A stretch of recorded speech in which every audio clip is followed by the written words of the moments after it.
Bom dia, na paz do Senhor. Eu sou Janaína Botti e nós estamos lendo e comentando a Bíblia em ordem cronológica. Se você não tem um plano, vou deixar na descrição desse vídeo aqui embaixo o link para baixar o plano que nós estamos usando para essa leitura e para esses comentários. Nesse vídeo nós vamos comentar Gênesis capítulo 7, 8 e 9, mas antes eu quero responder uma pergunta que eu recebi aqui nos comentários. Inclusive, se você tiver alguma pergunta, alguma dúvida, alguma curiosidade, deixe nos comentários os vídeos, que na medida do possível, conforme formos gravando, nós vamos respondendo. A pergunta que eu quero responder é em relação à idade das pessoas até Gênesis 6. Nós vemos principalmente aqui em Gênesis 5, as pessoas vivendo centenas de anos. No versículo 8, por exemplo, nós temos, e foram todos os dias de 7, 912 anos. Então tem das idades mais variadas aqui, mas muita idade, muitos anos vividos. E a pergunta é, as pessoas realmente viviam tudo isso ou era uma contagem do tempo diferente?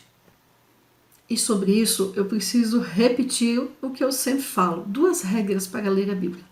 Acreditar nela e entender que a Bíblia explica a própria Bíblia. Então, as 2 regras que eu sigo é: a Bíblia é literal. Eu acredito na literalidade da Bíblia. Isso significa que eu acredito no que está escrito. Segundo ponto é: a Bíblia explica a própria Bíblia. Se eu acredito na literalidade da Bíblia, então eu acredito que realmente as pessoas viviam tudo isso. Eu sei que há linhas até teológicas, que a ciência fala que a contagem do tempo era diferente, e muitas linhas nesse sentido, mas eu acredito na Bíblia literal. Então eu acredito que se a Bíblia fala que Jared, por exemplo, aqui no versículo 20, viveu 962 anos, eu acredito que ele realmente viveu e que o ano era o ano como é hoje. Eu não acredito que o ano é contado de forma diferente. Essa é a primeira regra, literalidade da Bíblia. Mas pode ser que você não fique convencido. Vamos para a segunda regra que eu falei? A Bíblia explica a própria Bíblia. Vamos avançar. E aí vamos aqui no capítulo 6, versículo 3. Nós lemos o seguinte: Então disse o Senhor, não contenderá o meu espírito para sempre com o homem, porque ele também é carne, porém os seus dias serão 120 anos. Se os anos, até o capítulo 5, que esses versículos que acabamos de ler, eram contados de forma diferente, por que então aqui no 6 e versículo 3 Deus ia limitar a idade do ser humano? Ele não estava limitando aqui imediatamente. Nós vamos ver no decorrer do capítulo 6 que vem a ordem para Noé construir a arca. Então entendemos que seja a partir daí, a partir do dilúvio. Então os homens viveriam somente, teria esse limite aí de 120 anos. Se até o capítulo 5, a contagem de anos fosse diferente, porque Deus então ia chegar a esse momento aqui e ia limitar em 120 anos. Não tem lógica. Então eu acredito que sim, que até o capítulo 5 os homens viviam muito, no capítulo 6, versículo 3, por causa da maldade, por causa da corrupção, por causa do pecado que se alastrou, Deus limita o tempo de vida do ser humano. É claro que nós não podemos imaginar uma pessoa vivendo 900 anos. Nós não conseguimos, porque a nossa cabeça está já moldada para os 100, 90 anos, 100 anos. Mas nesse tempo não tinha esse tanto de influência alimentar, de química, de tantas coisas que nós temos hoje. Não tinha esse nível de doença, não tinha esse tanto de problemas que nós temos hoje, que influencia na nossa saúde, que influencia na nossa vida. Então sim, eu acredito que as pessoas viviam esse tanto, e até com base nesse versículo 3 aqui, onde Deus então limita o tempo de vida do ser humano. Depois disso nós vamos ver em seguida aqui, que Noé ainda vai viver muito tempo. Nós vamos ver isso no capítulo 9, que ele ainda vai viver centenas de anos. Mas Noé, aqui quando Deus fala aqui no capítulo 6, nós vamos ver que Noé já era nascido. Quando Deus fala aqui no 6, versículo 13, limitando a vida do ser humano, o tempo de vida do ser humano, Noé já tinha 500 anos. Então Noé não entra exatamente aqui. E também 120 anos não é exatamente 120 anos pontualmente, mas é um limite ali que Deus coloca, um limitador. certo? Se ficou alguma dúvida ainda, deixe nos comentários que nós procuraremos responder. No finalzinho do capítulo 6, então, nós temos a ordem de Deus. Deus convocando Noé para um grande trabalho. Deus fala, então, com Noé, ali no capítulo 6, versículo 3. Então disse Deus a Noé: o fim de toda a carne é vindo perante a minha face, porque a terra está cheia de violência, e eis que os desfarei com a terra. Faze para ti uma arca de madeira, faça compartimentos, e desta maneira farás. E aí Deus dá as medidas da arca para Noé. Versículo 16: farás na arca uma janela, e de um côvado acabarás em cima. Então Deus dá aqui as medidas e a forma como é que é para fazer essa arca. Vamos imaginar então um pouquinho as medidas da arca que estão aqui nos versículos do 15 e 16. A maioria das versões das Bíblias, a maioria das Bíblias tem essas medidas aqui em côvados. E muitas Bíblias têm suas tabelas de medidas. Então essas medidas, quando a gente transforma o côvado em metro, não vem com uma medida exata. Porque apesar de se ter ideia do côvado na época, não é com tanta precisão, então as medidas são mais ou menos. Deus mandou então Noé fazer uma arca retangular com uma medida de 450 metros de comprimento. Isso equivale ao quê? Imagine um campo de futebol. Então, um campo de futebol e meio de comprimento, 75 metros de largura e de altura 45 metros a arca, o que equivale aí, cada andar de prédio tem cerca de 3 metros, então vamos imaginar aí um prédio de uns 12, 13 metros de altura.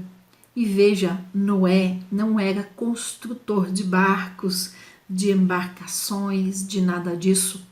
A arca era algo inédito, ninguém nunca tinha visto, ninguém nem tinha construído algo parecido.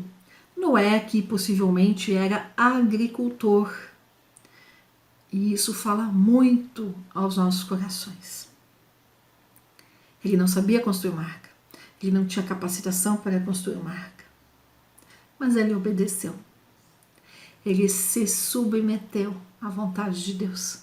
E Deus o capacitou. E Deus o ajudou. E ele conseguiu cumprir aquilo que Deus tinha mandado. Eu não vou comentar, o objetivo desses vídeos não é comentar versículo a versículo, mas trazer aí alguns pontos de entendimento e esclarecer algumas dúvidas. E principalmente eu quero contribuir para que nós tenhamos uma leitura mais atenta da palavra de Deus. Porque, como eu falo, a Bíblia explica a própria Bíblia. Então, nós não vamos entender tudo na primeira leitura que fizermos. Vamos entender algumas coisas. Mas se nós continuarmos a leitura, nós vamos entendendo a Bíblia conforme avançamos. E nós precisamos ter muita consciência disso. Vamos então falar aqui algumas curiosidades a respeito do dilúvio. E o dilúvio também nos fala muito quando pensamos um pouquinho. Quantos dias que durou o dilúvio? Geralmente nós falamos que durou 40 dias. A chuva do dilúvio foi de 40 dias e 40 noites, ou seja, 40 dias de 24 horas. Mas o processo chamado dilúvio não durou só 40 dias. O processo do dilúvio durou cerca de 377 dias. Mais de um ano e 12 dias, mais ou menos. Há algumas poucas divergências dos estudiosos em relação a isso, uma semana a mais ou uma semana a menos. Mas, em média, tem-se concordância nisso, de que o dilúvio durou 377 dias. Veja que é mais de um ano. Um evento de 40 dias, que foi a chuva em si, que teve todo um processo de mais de um ano. Muitas vezes nós passamos por algo que dura meia hora, um acontecimento na nossa vida que dura uma semana, e não queremos que isso continue agindo, mas faz parte do processo. Nós precisamos entender isso. Leia sobre o dilúvio, que você vai entender um pouco mais o que é o processo. Vamos falar então sobre alguns detalhes a respeito do dilúvio. Lá no capítulo 5 e no versículo 32, nós vemos que Noé era da idade de 500 anos, quando gerou Sem, Cã e Jafé. Aqui no capítulo 6, no versículo 9, nós lemos que Noé era varão justo e reto em suas gerações. Noé andava com Deus, gerou os 3 filhos e Deus ali então fala com ele. Veja, aqui no capítulo 6 ainda, no versículo 18, Deus fala assim: mas contigo estabelecerei o meu pacto, e entrarás na arca, tu e os teus filhos, e a tua mulher e as mulheres de teus filhos. Então, os filhos já, quando acontecesse o dilúvio, os filhos já estariam adultos, já casados com suas mulheres. Noé ficou cerca de 100 anos, mais ou menos, construindo a arca e pregando justiça. Sim, ele ficou falando. Nós lemos sobre isso, que Noé ficou pregando justiça de Deus, lá em 2 Pedro, capítulo 2, versículo 5. Então ele ficou aí cerca de 100 anos construindo a arca e pregando a justiça de Deus. E em tudo isso, Noé foi obediente a Deus. Olha o versículo, capítulo 6, versículo 22. Assim fez Noé conforme tudo que Deus lhe mandou. Assim o fez. Não sabia construir a arca, não sabia mexer com isso, não existia para ele usar como exemplo, mas ele fez tudo o que Deus mandou. E depois disso o Senhor disse a Noé: entra tu e toda a tua casa na arca, porque te hei visto justo diante de mim nessa geração. E aí Deus manda então Noé entrar com sua família e todos os animais. O que eu chamo a atenção aqui é o seguinte: a arca comportava cerca de 45 mil animais. É muita coisa. Não é aquele desenho animado infantil de um par de cada animal. Olha o versículo 2, capítulo 7, versículo 2. De todo animal limpo tomarás para ti 7 e 7. Então, 7 pares de animais. 7 machos, 7 fêmeas de cada espécie. De animal limpo. Dos animais não limpos, um casal, macho e fêmea. E aí Deus traz aqui a descrição, então, versículo 3, também das aves dos céus, 7 e 7, ou seja, 7 machos, 7 fêmeas, para se conservar em vida a semente sobre a face de toda a terra. Depois disso, porque passados 7 dias farei chover sobre a terra 40 dias e 40 noites, e desfarei de sobre a face da terra toda a substância que fiz. E fez Noé conforme tudo que o Senhor lhe ordenara. Versículo 5. A grande pergunta é: como esses animais foram parar na arca? Certamente que Noé não teve que se preocupar com esse detalhe. A função de Noé era construir a arca. Há um filme famoso, inclusive, que mostra em determinado momento os animais se achegando à arca. Eu imagino que foi algo assim. Deus tem o controle de toda a natureza, Deus tem o controle de todas as coisas, e certamente que ele mandou e os animais obedeceram, os que tinham que ir ali para a arca. Capítulo 7, versículo 6. E era Noé da idade de 600 anos quando o dilúvio das águas veio sobre a terra. Então marque esse versículo. O 6, e Noé era da idade de 600 anos. Versículo 7. Entrou Noé e seus filhos, sua mulher, e as mulheres de seus filhos com ele na arca por causa das águas do dilúvio. Versículo 9. E entraram de 2 em 2 para Noé na arca, macho e fêmea, como Deus ordenara a Noé. De 2 em 2, de todos esses que estão aqui nos versículos 2 e 3. Versículo 10. E aconteceu que passados 7 dias vieram sobre a terra as águas do dilúvio. Então começa a contagem aqui. Eles ficaram 7 dias fechados na arca, sem chover. E aí começou a chover. Vieram as águas do dilúvio. Versículo 11. No ano 600 da vida de Noé. Marque esse versículo. No mês segundo, aos 17 dias do mês, naquele mesmo dia, se romperam todas as fontes do grande abismo e as janelas do céu se abriram e houve chuva sobre a terra, 40 dias e 40 noites. Se você quiser fazer a contagem aí dos dias, então você marca aí o 7:10, os 7 dias trancado, o 7:12, 40 dias de chuvas. O 7 e 24, e prevaleceram as águas sobre a terra 150 dias. Mas veja, para somar, aqui você não marca 150, porque o 150 está contando com os 40 dias de chuva que já foi marcado no versículo 12. Então, no 7 e 24, nós somamos aí mais 110 dias. E vamos avançar, capítulo 8, versículo 3, e as águas tornaram de sobre a terra continuamente, e ao cabo de 150 dias as águas minguaram. E a arca repousou no 7º mês, no dia 17 do mês, sobre os montes de Ararat. Os montes de Ararat, eles ficam ali na região da Armênia, na Turquia. Não se tem precisão exata de onde a arca está hoje, mas ela certamente está ali sobre gelo. Versículo 5. E foram as águas indo e minguando até o 10º mês.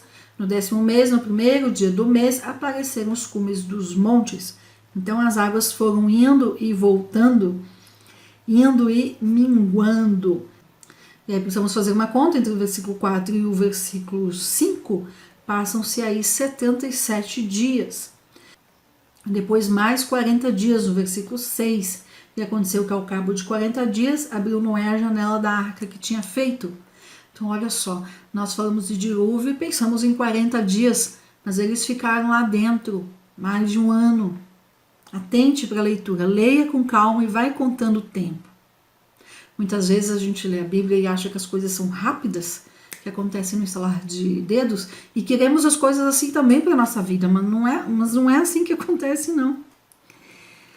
Versículo 6 e 7, então nós temos ali que a arca parou, as águas foram minguando, e somente depois de 40 dias, Noé soltou então o corvo, e o corvo ficou indo e voltando até que as águas se secaram de sobre a terra. Depois ele soltou uma pomba, então ele solta a pomba 3 vezes. A primeira vez está aqui no versículo 8, depois no versículo 10 ele esperou mais 7 dias, vai colocando mais 7 dias aí. Depois no versículo 12 ele soltou a pomba de novo, pela 3ª vez, e aí a pomba não voltou mais. Versículo 13. Então, 8 e 13, você compare com o 7 e 11. O 7 e 11 fala assim, no ano 600 da vida de Noé, no mês segundo aos 17 dias. Então, 600 anos, 1 mês e 17 dias. No 8 e no versículo 13, e aconteceu que no ano 601, já tinha passado um ano, no primeiro mês, no primeiro dia do mês, as águas se secaram sobre a terra. Então Noé tirou a cobertura da arca e olhou, e eis que a face da terra estava enxuta. E no segundo mês, aos 27 dias do mês, a terra estava seca. Então, 7 e 11, Noé tinha 600 anos, 1 mês e 17 dias. No versículo 14, quando a terra finalmente estava enxuta, era o ano 601 da vida de Noé, 1 mês e 27 dias. Então nós tiramos aqui o tempo que durou aí o dilúvio, todo o processo do dilúvio. Que aí dá os 377 dias. Só que olha, já estava enxuto, Noé viu que estava tudo seco, mas ele não saiu da arca. Ele ficou esperando Deus mandar. Versículo 15. Então falou Deus a Noé dizendo, sai da arca tu e tua mulher e teus filhos e as mulheres de teus filhos contigo. Versículo 18. Então saiu Noé e seus filhos e sua mulher e as mulheres de seus filhos, e aí todos os animais saíram. Depois que eles saíram dali, versículo 20, e edificou Noé um altar ao Senhor, e tomou de todo animal limpo e de toda ave limpa e ofereceu holocaustos sobre o altar. E veja o versículo 21, que eu, que sou do sul aqui do Brasil, gosto muito do versículo 21, e fala assim que Deus realmente sabe o que é bom e nos ensina sobre o que é bom. Versículo 21, e o Senhor cheirou suave cheiro, e disse o Senhor em seu coração, não tornarei mais a amaldiçoar a terra por causa do homem, porque a imaginação do coração do homem é má desde a sua meninice, nem tornarei mais a ferir todo vivente como fiz. Enquanto a terra durar, sementeira e cega, e frio e calor, e verão e inverno, e dia e noite não cessarão. O versículo 21 fala: Deus gostou daquele cheiro suave. Que cheiro é esse, Janaína? Cheiro é brincadeira, tá? Entenda como uma brincadeira. A brincadeira com base no que eu estou lendo aqui. Cheiro de churrasco. Como eu disse, eu sou do sul, eu gosto muito desse versículo 21. É cheiro ali do holocausto, Noé oferecendo holocaustos a Deus sobre o altar. E eu imagino que é esse cheiro gostoso do holocausto ali. Dessa forma, terminamos então de ler sobre todo esse processo chamado dilúvio. Olha só, Noé ficou com a família dele 1 ano fechado aqui na arca, sobre as águas, sacolejando. Quem já fez alguma viagem de navio ou algo parecido, já deve imaginar como é esse sacudir. Ficar 1 ano ali fechados. Nós temos uma leve noção do que é ficar um pouco fechados, que foi durante esse isolamento que sofremos nesses últimos tempos. E não chega nem perto do que é ficar 1 ano dentro de uma arca. Não tem quintal de casa, não tem exceções para ir aqui ou ali como tivemos, não. Era literalmente fechado ali com os animais. 1 ano de convivência. Deus fechou a porta da arca e eles só saíram quando Deus permitiu que saíssem. Nós lemos aqui no capítulo 7, no versículo 16, e o Senhor a fechou por fora. Deus fechou a porta da arca, Deus fechou. E Noé foi obediente e só saiu quando Deus mandou sair. Isso é muito sério, e isso deve falar ao nosso coração. Nós vamos ver muitos servos de Deus obedientes ao longo da Bíblia. Abraão, pai da fé. Abraão aprendeu a ser obediente depois de precisar arcar com uma obediência parcial. Não foi obediente em tudo, precisou arcar com as consequências disso. Nós vamos ver mais para frente. Agora, Noé, ele foi obediente em tudo desde o início. Foi obediente, fez tudo o que Deus ordenou. E isso deve falar aos nossos corações sobre obediência. Não é nem a questão de falar obediência radical, não, obediência. Obediência por si só já fala em 100% das coisas. E aí no capítulo 9, nós vamos então ler sobre esse recomeço. O recomeço do ser humano na terra. Capítulo 9, versículo 1. E abençoou Deus a Noé e a seus filhos e disse-lhes: frutificai e multiplicai-vos e enchei a terra. Algo parecido com o que Deus falou a Adão e Eva. E será o vosso temor, o vosso pavor sobre todo animal da terra, e sobre toda a ave dos céus, tudo que se move sobre a terra, e todos os peixes do mar, na vossa mão são entregues. E aí preste atenção. Lá com Adão e Eva, Deus havia feito uma orientação sobre o fruto que eles não deveriam comer. Aqui, nessa reocupação da terra, Deus dá uma restrição aqui, então, para Noé e toda a sua descendência sobre o que não comer. E isso será repetido depois em Levítico. Veja o que Deus fala aqui, versículo 3. Tudo quanto se move, que é vivente, será para o vosso mantimento. Tudo vos tenho dado como erva verde. Então, eles poderiam comer de tudo. Não tinha aqui ainda separação entre animais limpos ou impuros que eles não deveriam comer. Não, aqui eles poderiam comer de tudo que é vivente e se move. Tudo, todo tipo de animal. Lá com Adão e Eva, eles eram vegetarianos. Eles não comiam carne. A partir daqui, do pós-dilúvio, pode-se então aproveitar o churrasco. Aqui a carne é liberada. Tudo quanto se move, que é vivente, será para o vosso mantimento. Uma restrição, versículo 4. A carne com sua vida, isto é, com seu sangue, não comereis. Então, carne com sangue não era para comer, porque faria uma referência à expiação de Jesus. Nós vamos entender isso aqui melhor lá em Levítico. Versículo 5. E certamente requererei o vosso sangue, o sangue de vossa vida, da mão de todo animal requererei, como também da mão do homem e da mão do irmão, de cada um requererei a vida do homem. Deus colocando aqui a vida do ser humano como um valor, como algo que não se deveria tocar. Versículo 6, quem derramar o sangue do homem, pelo homem o seu sangue será derramado, porque Deus fez o homem conforme a sua imagem. Mas vós frutificai e multiplicai-vos, povoai abundantemente a terra e multiplicai-vos nela. E falou Deus a Noé e seus filhos com ele, dizendo, o versículo 9, nós temos a aliança de Deus, o terceiro pacto de Deus com o homem. Nós já falamos isso nos vídeos anteriores. O primeiro pacto de Deus com o homem é o pacto edênico, lá no Jardim do Éden, o pacto da inocência. Depois, lá no capítulo 1, dos versículos 26 e 28, o segundo pacto, chamado de adâmico, Gênesis 13, dos versículos 14 ao 19, que acontece ali após a queda. E aqui nós temos o terceiro pacto, chamado de pacto noaico, que está aqui nesse capítulo 9, e é chamado também de governo humano. A partir daqui, o governo se torna humano. Princípios dados por Deus para um governo humano.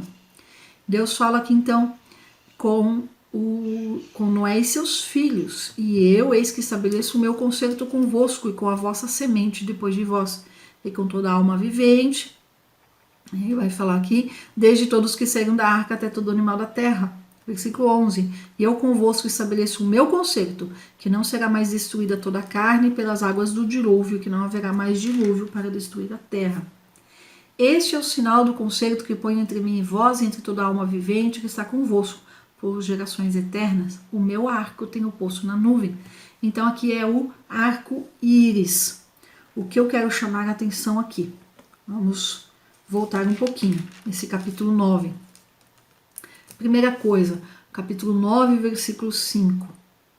Deus se colocando, então, 100%, totalmente, não há dúvidas, contra o homicídio, mas também contra o suicídio.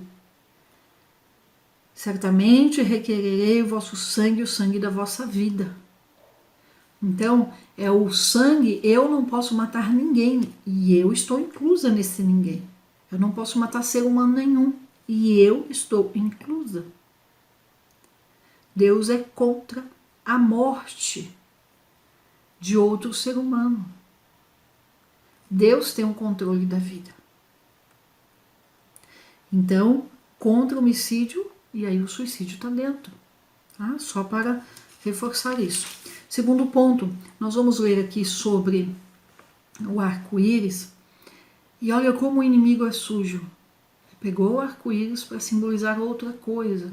Então hoje nós temos o arco-íris como símbolos de outras coisas.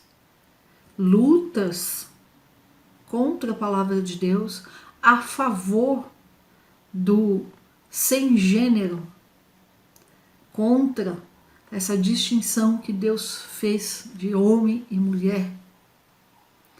E nós temos que cuidar. Muitas vezes a gente olha bandeiras, cores e ficamos focados nisso. O arco-íris para nós não significa bandeira nenhuma de luta contra gênero, contra essa divisão de homem e mulher, a favor de algo totalmente diferente da Bíblia. Não, o arco-íris para nós simboliza o pacto de Deus.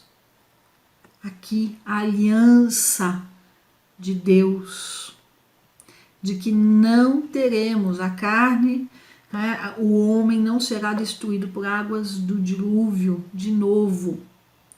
Deus fala aqui, e estará o arco nas nuvens, e eu o verei para me lembrar do concerto eterno entre Deus e toda a alma vivente, toda a carne que está sobre a terra. Este é o sinal do concerto que tenho estabelecido entre mim e toda a carne que está sobre a terra. As águas não se tornarão mais em dilúvio. Então, o arco-íris para nós é um concerto, é um símbolo do concerto de Deus com o ser humano. Não simboliza nada de outras coisas. Quando nós focamos muito em algo que é contra a Bíblia, dizendo que o arco-íris representa aquilo, não vamos usar, nós estamos fazendo justamente aquilo que o inimigo quer, tirar o foco. Tome cuidado para não ficar, para não focar demais no que o inimigo está usando o arco-íris para outras coisas e esquecer que o arco-íris, para nós, é um pacto de Deus, é um símbolo, é uma lembrança, é para olharmos para o arco-íris e lembrarmos do amor de Deus, da bondade de Deus para com o ser humano. Depois disso, nós temos aqui os filhos de Noé, que saíram da arca, e dele se povoou em toda a terra, e começou Noé a ser lavrador da terra e plantou uma vinha. E aí aconteceu o quê? Por que é que a Bíblia traz esse fato da vida de Noé, essa bebedeira? Ele ficou bêbado e ficou, uma palavra bonita, ficou nu. Em bom português, ficou pelado, ficou sem nada, ficou descoberto. E Cã viu a nudez do pai e zombou do pai contando para os seus irmãos. E os irmãos, os outros dois foram lá então com uma capa, entraram de costas e cobriram o pai. E o pai, depois que passou a ressaca, depois que passou ali a bebedeira, soube o que seu filho fez. E aí disse: maldito seja Canaã, servo dos servos, seja os seus irmãos. Veja que aqui muita gente usa esse versículo 25 para apontar para os escravos, para alguma coisa de racismo, mas isso não tem a ver. Nós precisamos acompanhar aqui, a Bíblia fala muito bem, versículo 25, e disse: maldito seja Canaã, servo dos servos. Então Canaã é quem? É o filho de Cã. Não tinha muito mais que Noé fazer em relação a Cã, que foi o filho que gozou, zombou do pai aqui. Então vem a maldição para os filhos. Canaã aqui vai originar o povo chamado cananeu, o povo cananeu, os cananeus que vão habitar na terra de Canaã, justamente, está tudo aqui ligado, que é onde os hebreus vão entrar. Os cananeus, os descendentes de Canaã, vão ocupar a terra, conhecida depois como terra prometida. Nós vamos ver os hebreus expulsando esse povo de lá. Nós vamos conhecer mais sobre os cananeus no decorrer da Bíblia. Mas por que é que vem a história da bebedeira de Noé aqui? Para mostrar que apesar dele ser um varão justo, dele ser obediente, é um homem como nós, que não era santo. Ele também pecava. Quando a Bíblia fala que não era justo, era correto e era obediente a Deus, não está dizendo que ele era sem pecado nenhum. Ele é como nós, falho. Por isso que a Bíblia, eu imagino que seja esse um dos motivos de estar aqui descrito isso. Mostrar que Noé era um homem como todos nós, que também pecam. É piedoso, era justo, mas era homem. E aqui depois de Noé amaldiçoar Canaã, filho de Cã, ele fala então, Noé continua falando no versículo 26, e disse: bendito seja o Senhor Deus de Sem, e seja-lhe Canaã por servo. Alargue Deus a Jafé, e habite nas tendas de Sem, e seja-lhe Canaã por servo. E viveu Noé depois do dilúvio 350 anos, e foram todos os dias de Noé 950 anos, e morreu. E assim nós terminamos o capítulo 9. Depois nós vamos falar, então, das descendências ali no capítulo 10, no próximo vídeo, as descendências e como começou toda a dispersão do povo pelo mundo. E nós vamos entender mais nos capítulos 10 e 11 a questão da obediência e da desobediência a Deus. Deus deu uma ordem aqui no capítulo 9 para os filhos de Noé. No versículo 7, mas vós frutificai e multiplicai-vos, povoai abundantemente a terra.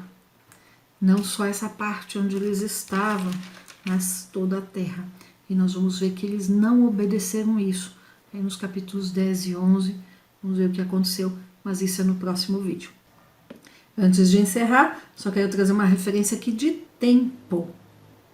Quando nós iniciamos o capítulo 1, 2, ali de Gênesis, era mais ou menos o ano de 4000 antes de Cristo. Lembrando que Moisés escreveu isso provavelmente no primeiro ano que ele estava ali no deserto com o povo hebreu ali na região do Monte Sinai. Ele escreveu Gênesis 2.500 anos, 2.600 anos mais ou menos depois do acontecido. Mas enfim, os capítulos 1 até o capítulo 4, 5 de Gênesis, nós estamos aí nos anos 4.000 e aí vem descendo. Quando chegamos no capítulo 6, mais ou menos o ano de 2.500, 2.450 anos antes de Cristo. Aí no capítulo 5 e 32 nós vemos que Noé tinha 500 anos. No capítulo 7 e o versículo 6, nós vemos que Noé tinha então 600 anos. Então quando nós lemos o capítulo 6, tá ali mais ou menos o ano 2500, 2450, no capítulo 7, 100 anos a menos, ano de 2350, mais ou menos. Capítulo 8, um ano a menos, tá? Que vai passando o tempo. Capítulo 8, então, aí mais ou menos o ano de 2350, 2348, de acordo aí com cada estudioso. E o capítulo 9 acontece em seguida. Então, se o capítulo 8 é 2350, 2349, o capítulo 9 é cerca de um ano depois, alguns meses depois, já ano de 2348. Nós vamos ver o tempo passando muito rápido de agora em diante. No próximo vídeo, vamos ver ali o capítulo 10 e 11 e nós vamos ver a história andando. Preste atenção nas datas, nas idades, principalmente aqui em Gênesis, a história vai avançar muito de um capítulo para o outro. E se você ler dando essa atenção, você vai ver que as coisas para acontecer nas nossas vidas precisam de tempo. Muitas vezes nós lemos a Bíblia rapidinho e achamos que as coisas acontecem muito rápido. E não é assim. Precisa de tempo. Amém?